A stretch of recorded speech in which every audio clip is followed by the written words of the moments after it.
క్యాన్సర్లకు రసాయన ఆయుర్వేదం.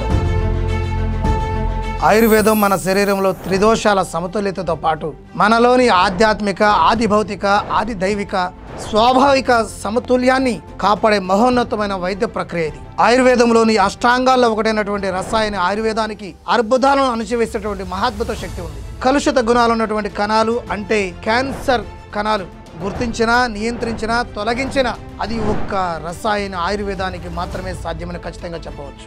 ఎన్నో ఏళ్లుగా క్యాన్సర్ ట్రీట్మెంట్ జరుగుతూనే ఉన్నాయి. మరి సక్సెస్ రేట్ ఎలా ఉందన్నది కూడా మనం గమనించాల్సిన అవసరం ఉంది. కానీ రసాయన ఆయుర్వేదం సాధించినటువంటి సక్సెస్ రేటు చాలా అధికంగా ఉంది. పునర్జన్ ఆయుర్వేద హాస్పిటల్స్ లో క్యాన్సర్ ట్రీట్మెంట్ తీసుకున్నటువంటి పేషెంట్లు తమ అనుభవాలను పంచుకున్నటువంటి వీడియోలను చూస్తే మీకు ఆ వ్యత్యాసం తెలిసిపోతుంది. పునర్జన్ ఆయుర్వేద రసాయన ఆయుర్వేదాన్ని ఎందుకు ఎంచుకుందన్న విషయాన్ని చాలా మంది కామన్ డౌట్ గా వ్యక్తపరుస్తూ ఉన్నారు.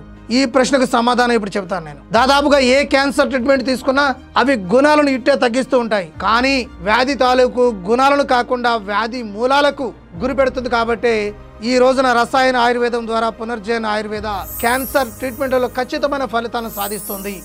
ఏమిటి ఈ రసాయన ఆయుర్వేదం యొక్క ప్రత్యేకత?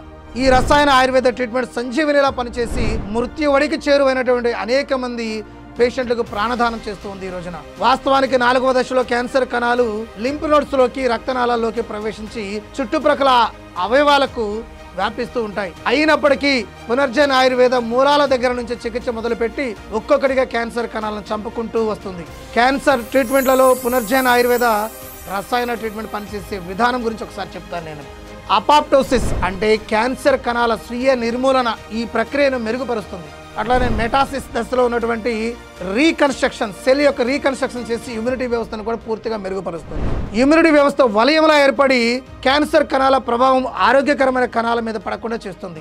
ఆరోగ్యకరమైన కణాల్లో ఎస్సివి అప్డేట్ని తగ్గిస్తుంది, అంటే స్టాండర్డ్ అప్డేట్ వాల్యూని తగ్గిస్తుంది. బెడ్ రిటన్ అయినటువంటి పేషెంట్లకు శక్తినిచ్చి వారి పని వారు చేసుకునే విధంగా తోడ్పడుతుంది. దెబ్బతిన్న మ్యూకస్ మెమ్బ్రెయిన్ కూడా కొత్త జీవాన్ని ఇస్తుంది. అట్లానే అన్నవాహికలోను, జీర్ణ వ్యవస్థలోను ఏర్పడినటువంటి పుండ్లను పూర్తిగా నయం చేయడంలో అద్భుతంగా ఉపయోగించుకోవచ్చు మన పునర్జన్ ఆయుర్వేద రసాయన ఆయుర్వేదాన్ని. కడుపులో ఏర్పడేటువంటి గ్యాస్ సమస్య నుంచి ఉపశమనం కలిగిస్తుంది. అలాగే క్యాన్సర్ ముదిరిన పేషెంట్లలో వారికి రక్త విరోచనలు తగ్గించడంలో కూడా ఇది ఉపకరిస్తుంది. వాంతులను అరికడుతుంది, పొట్టలో నీరు చేరకుండా చేస్తుంది. ట్యూమర్ల వల్ల కలిగేటటువంటి ఎటువంటి నొప్పినైనా తగ్గించడంలో ఇది మహద్భుతంగా పనిచేస్తుంది. రక్త పుష్టికి దోహదపడుతుంది. అట్లానే రక్తంలో మలినాలను శుద్ధి చేస్తుంది. రక్తంలో ఆక్సిజన్ క్యారియర్లను ఉత్తేజపరిచి ఆక్సిజన్ సరఫరాను మెరుగుపరుస్తుంది.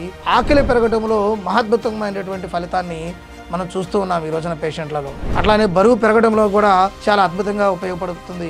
సైడ్ ఎఫెక్ట్స్ రాకుండా రక్షించడంలో దీనిని మించిన ప్రత్యామ్నాయ మార్గాలే లేవని చెప్పడంలో ఎటువంటి అతిశయోక్తి లేదు. కాబట్టి క్యాన్సర్తో బాధపడుతున్న వారు ఎవరైనా ముందుగా నిర్ధారణ సమయంలో చాలా జాగ్రత్త వహించాల్సిన అవసరం ఉంది. గుడ్డిగా నిర్ణయాలు తీసుకోకుండా సెకండ్ ఒపీనియన్ అనేది ఒకటి తీసుకోవడం మంచిది. సరైన ట్రీట్మెంట్ ఎంచుకోవాలి. క్యాన్సర్ ట్రీట్మెంట్ల విషయంలో ఏమాత్రం లేట్ చేసినా చేటే తప్పదు, గుర్తుపెట్టుకోండి. ఈ విషయాన్ని దృష్టిలో ఉంచుకొని నిర్ణయం తీసుకోవాల్సిన అవసరం అయితే ఉంది. Thank you.